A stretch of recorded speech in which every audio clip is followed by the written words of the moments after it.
इस कहानी में कुछ डॉक्टर्स की सच्चाई को बहुत ही गहराई से दिखाया गया है। जैसे कुछ कंपनियां किस तरह से दवाइयां बनाती हैं जो मरीजों को ठीक नहीं बल्कि उसे लेने के बाद वो और भी ज्यादा बीमार हो जाते हैं। इस कहानी को स्टार्टिंग में समझने में थोड़ी मुश्किल होती है, लेकिन हमने बहुत ही आसान तरीके से ये वेब सीरीज एक्सप्लेन करने की कोशिश की है। दोस्तों, आपके घर में कोई शुगर, बीपी या और कुछ बीमारियों का पेशेंट होगा और कुछ डॉक्टर उनसे यही कहते हैं कि हमारे पास दवाई लो और थोड़े ही दिन में आप बिल्कुल ठीक हो जाएंगे और उसके बाद दवाइयाँ बंद कर दीजिए। लेकिन ऐसा कभी होता ही नहीं। आपको वो दवाइयों से कोई फर्क नहीं पड़ता और वो दवाइयाँ आपको हमेशा लेनी पड़ती है। तो क्या ये सच में दवाइयाँ ही हैं या डॉक्टरों की सोची समझी साजिश? और इस कहानी में कुछ डॉक्टर तो ऐसे भी दिखाई गए हैं जो एक्सपायर दवाइयों के ऊपर एक नया स्टिकर चिपका देते हैं और उसे बेच देते हैं। कहानी की शुरुआत पटियाला के मार्केट पंजाब से होती है, जहां पर हम देखते हैं कि सोही हॉस्पिटल में फार्मा कंपनी का एक आदमी आया है। पहले हम आपको बता देते हैं कि ये फार्मा कंपनी क्या है। ये कंपनी चंडीगढ़ में है, जिसे फॉरएवर क्योर फार्मा कंपनी कहते हैं। इसके सीईओ का नाम ब्रह्म गिल है। इस कंपनी में बहुत ही बड़ा काला धंधा चलता है। यहाँ दवाइयाँ बनाई जाती हैं और दवाइयाँ किस तरह से बनाई जाती हैं आगे आपको कहानी में पता चल जाएगा। तो ये फार्मा कंपनी का एक आदमी सोही हॉस्पिटल में एक डॉक्टर से मिलने आया है, क्योंकि ये लोग एक डायबिटीज ड्रग मेडिसिन बना रहे हैं और उस फाइल को अप्रूव करने के लिए इन्हें ज्यादा से ज्यादा मरीजों के सिग्नेचर चाहिए। इसलिए ये लोग डॉक्टर्स को पैसे देकर यहाँ साइन लेते हैं। जितने ज्यादा पैसे उतने ज्यादा सिग्नेचर। इसी तरह ये फार्मा कंपनी के लोग अलग अलग शहरों में जाकर डॉक्टर से मिलते हैं और उन तक अपना माल पहुँचाते हैं। और ये वही फाइल है जिसमें दवाइयों को बनाने का प्रोसेस है। 6 महीने के बाद ये फाइल प्रूफ हो गई। इस तरह ये दवाइयों को छोटे छोटे हॉस्पिटल में बेच देते हैं। 6 महीने बाद के सीन में हम फार्मा कंपनी में आशीष खन्ना को देखते हैं। उन्होंने इस कंपनी को अभी अभी ज्वाइन किया है। वो हैरान तब हो जाता है जब वो रिपोर्ट में देखता है कि बहुत सारे पेशेंट का डेटा सेम था। उनकी ब्लड ग्रुप, नेम, एज, यहाँ तक कि लीवर टेस्ट रिपोर्ट और किडनी टेस्ट रिपोर्ट भी सेम थे। दरअसल उन लोगों ने पार्टिसिपेंट ज्यादा दिखाने के लिए अलग अलग फोल्डर क्रिएट कर दिए गए और क्योंकि डायबिटीज ड्रग ट्रायल्स में ज्यादा मरीज नहीं हैं, तो उन्हें कॉपी पेस्ट कर दिया। अब ये सोचना तो आशीष खन्ना का था, लेकिन सच्चाई इससे भी ज्यादा काली थी। अगले सीन में हम मेडिसिन इंस्पेक्टर गुरसिमरन कौर को देखते हैं और ये भी मेडिकल अथॉरिटी ऑफ इंडिया जो दवाई बनाने के प्रोसेस को चेक करती हैं, जो अपने पिता के साथ रहती है। और आज उनकी टीम फार्मा कंपनी में रेड डालने जा रही है। गुरसिमरत अपनी टीम के साथ फार्मा कंपनी पहुंच जाती है। उन लोगों को इनके आने की खबर नहीं थी। एक आदमी कंपनी के अंदर सबको खबर कर देता है। वहाँ एक आदमी सबसे पहले वही फाइल छुपाने की कोशिश करता है जिसमें फार्मा कंपनी के कामों का काला चिट्ठा था। गुरसिमरत को उस आदमी पर शक होता है। वो उसे आवाज मारकर रोकने की कोशिश करती है, लेकिन वो आदमी उसकी आवाज सुनते ही वहाँ से भागने लगता है और गुरसिमरत का शक यकीन में बदल जाता है कि यहाँ जरूर कोई न कोई गड़बड़ तो है।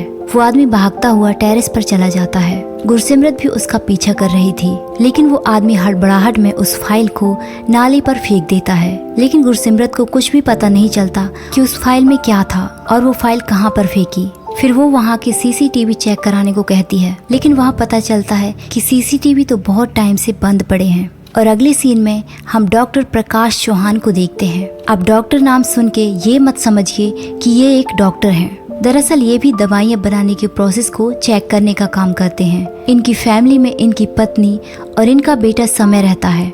ये तीनों एक पार्टी में जाने की तैयारी में लगे हुए हैं। रास्ते में जाते हुए प्रकाश को पता चलता है कि उसका प्रमोशन हो गया है और साथ में ट्रांसफर भी, और अब से वो मेडिकल अथॉरिटी ऑफ इंडिया के ऑफिस में काम करेंगे।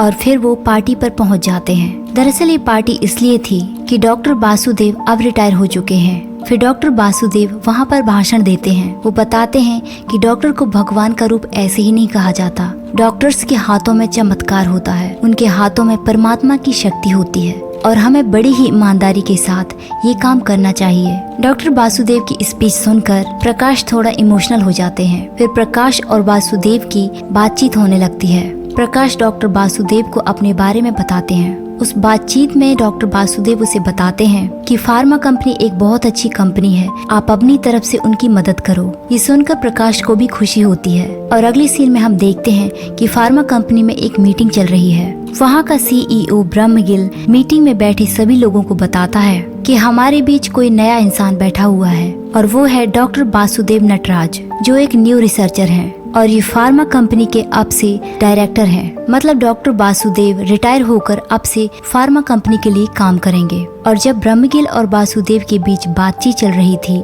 तो वहीं पर आशीष आ जाता है। उसका कहना था कि 6 महीने पहले पटियाला में जो डायबिटीज ड्रग ब्रिंगिंग ट्रायल्स हुए थे तो मैं उसकी एक रिपोर्ट तैयार कर रहा था। मुझे लगता है कि ये ड्रग ज्यादा लोगों पर ट्राई नहीं किए गए हैं, मतलब बिना चेक किए कि ये ड्रग सेफ है या नहीं, हम इसे कैसे मार्केट तक पहुंचा सकते हैं। यदि हम इस डायबिटीज ड्रग को थोड़ा और लेट कर देते तो हमें इसके जानने के लिए ज्यादा टाइम मिल जाता। लेकिन ब्रह्मगिल उसकी बातों को टाल देता है और यहाँ बैरागी ब्रह्मगिल के बेटे के पास जाकर उसे बताता है कि हमारे गुड़गांव वाले फ्लैट में रेड पड़ गई थी। तब एक लड़का सेंसिटिव फाइल लेकर वहाँ से भागा और ड्रग इंस्पेक्टर उसके पीछे पड़ गया। इसी घबराहट में उसने वो फाइल नाले में फेंक दी। अब उन लोगों को भी फिक्र थी कि यदि वो फाइल किसी के हाथ लग गई तो क्या होगा। और यहाँ हम देखते हैं कि वही फाइल कचरे के साथ साइड पर आ गई है और उस फाइल को कचरे के साथ एक ट्रक में भर दिया जाता है। इस तरह वो फाइल कचरे के ढेरों में चली जाती है। अगले सीन में एक जर्नलिस्ट को दिखाया जाता है जिसका नाम नूर था।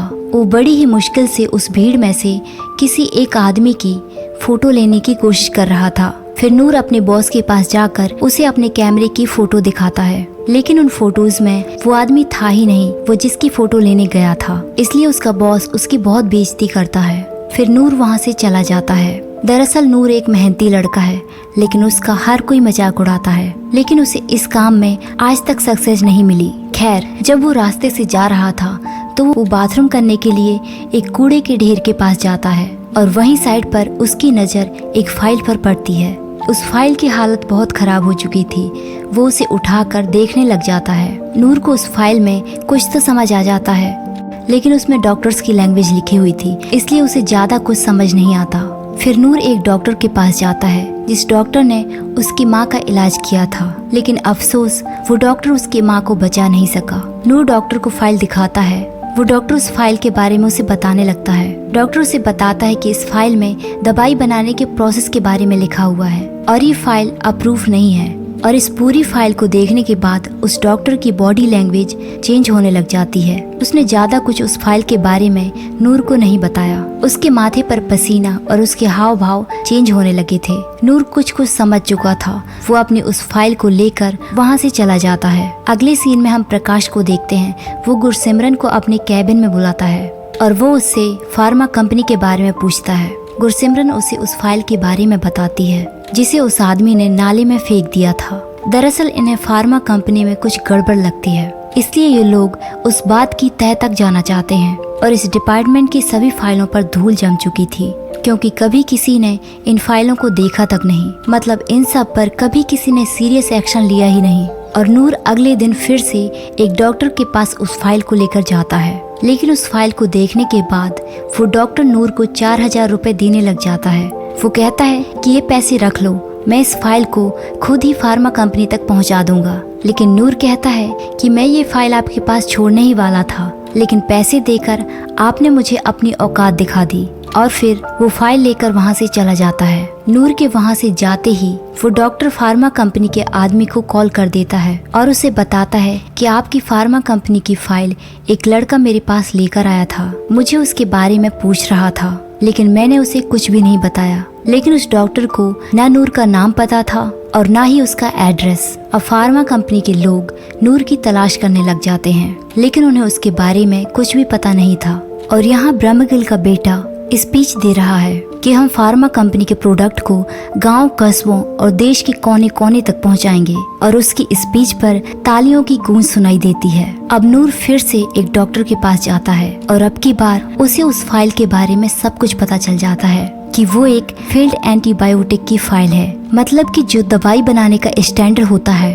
वो ये दवाई पास नहीं कर पाई है। और ये दवाई ना केवल बेअसर है, ये नुकसानदायक भी है। और इसमें साफ साफ लिखा था कि पेशेंट इस दवाई खाने के बाद पहले उल्टी करता है और उसके मुंह में छाले पड़ जाते हैं, उसको चक्कर आते हैं और एसिडिटी भी होती है। और यही दवाई डेंगू मलेरिया के इलाज के लिए एंटीबायोटिक के रूप में दी जाती है, जो कि फिलहाल फेल हो चुकी है। वो डॉक्टर उसे बताता है कि इन दवाइयों का गोरख धंधा बहुत दूर दूर तक फैला हुआ है और ये सब शुरू होता है छोटे मोटे हॉस्पिटल से। कुछ करप्ट डॉक्टर्स हैं जो अस्पताल चलाने वालों के साथ होते हैं और ये अस्पताल वाले दवाई बनाने वाली बड़ी बड़ी कंपनियों के साथ मिले होते हैं। कुछ ऐसी कंपनियां हैं जो लंका की तरह हैं और उन्हें चलाने वाले रावण से भी ज्यादा महत्वाकांक्षी और खतरनाक हैं। वो डॉक्टर नूर को सलाह देते हैं कि इस फाइल को मेडिसिन अथॉरिटी ऑफ इंडिया के पास लेकर जाओ। तुम उनके पास जाकर कंप्लेन करो। ये गवर्नमेंट रेगुलेटरी बॉडी है, ये ड्रग्स अप्रूव करने के लिए है, वो तुम्हारी मदद जरूर करेंगे।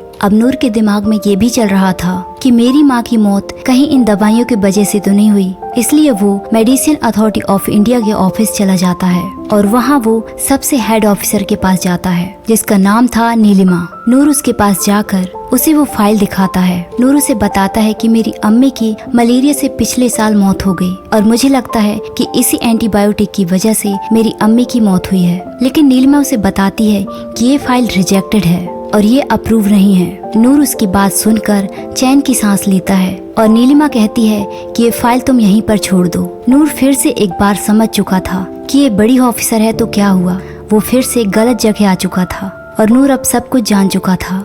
दरअसल नीलिमा भी फार्मा कंपनी से मिली हुई थी और अब वो नूर के बारे में भी जान चुकी थी। तो नूर के साथ आगे क्या होगा? क्या वो इस फाइल को सही हाथों पर पहुंचा पाएगा? अगले और आखिरी पार्ट में देखते हैं।